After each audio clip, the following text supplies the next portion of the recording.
Hi guys, good morning. তো এখানে আরেকটা পার্সেল আনবক্সিং করতে বাকি ছিল, এটাতেও পটস রয়েছে তখনকারই, কিন্তু ভিডিও করা হয়নি। তো এখানে আমি এটা আজকে আনবক্সিং করব।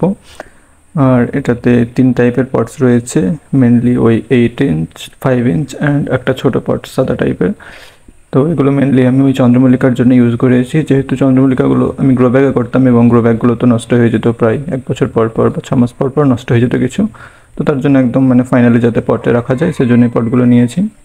এখানে ওদের প্যাকেজিং খুব ভালো, যেটা আগে ভিডিওতে বলেছি, বাট তা সত্ত্বেও এখানে 3-4টে পার্টস ভেঙে গেছিলো, তো সেটা ওরা পরে রিপ্লেস করে দেবে বলেছে, আমি ওদেরকে জানিয়েছিলাম। তো রিপ্লেস করে দেবে, নেক্সট অর্ডারে প্রবলেম নেই সেটা নিয়ে। তো এখানে তোমরা দেখতে পাচ্ছ স্পঞ্জের ভিতর রয়েছে এগুলো। তো স্পঞ্জটাকেও কেটে নিচ্ছি এবং এখানে দেখতে পাচ্ছ আবার আর একটা র্যাপে কভার করা রয়েছে পটসগুলো। তো এটাও সরিয়ে নিই এবং এখানে রয়েছে পটসগুলো। এটা হচ্ছে 5 ইঞ্চ, যেটা হাতে রয়েছে, এটা 10 টাকা করে নিয়েছিল। আর এগুলো 10 কি 5 করে নিয়েছিল। এগুলো একদম ছোটো পট, সাকুলেন্ট করা যেতে পারে। আর বাকি যে বড়গুলো রয়েছে ওগুলো হচ্ছে 8 ইঞ্চ, এগুলো 30 টাকা করে নিয়েছিল। কোয়ালিটি যথেষ্ট ভালো রয়েছে, 1-2 বছর 3 বছর চলে যেতে পারে, প্রবলেম নেই সেই সব নিয়ে। তো রোদে ইজিলি নষ্ট হয় না, মেনলি ওই যখন শিলাবৃষ্টি হয় তখন পটসগুলো ভেঙে যেতে পারে উপর থেকে, তাছাড়া সেরকম নষ্ট হতে দেখিনি। যেমন এটা ভাঙা রয়েছে, এগুলো ওরা রিপ্লেস করে দেবে বলেছে। দেখা যাক নেক্সট অর্ডারে।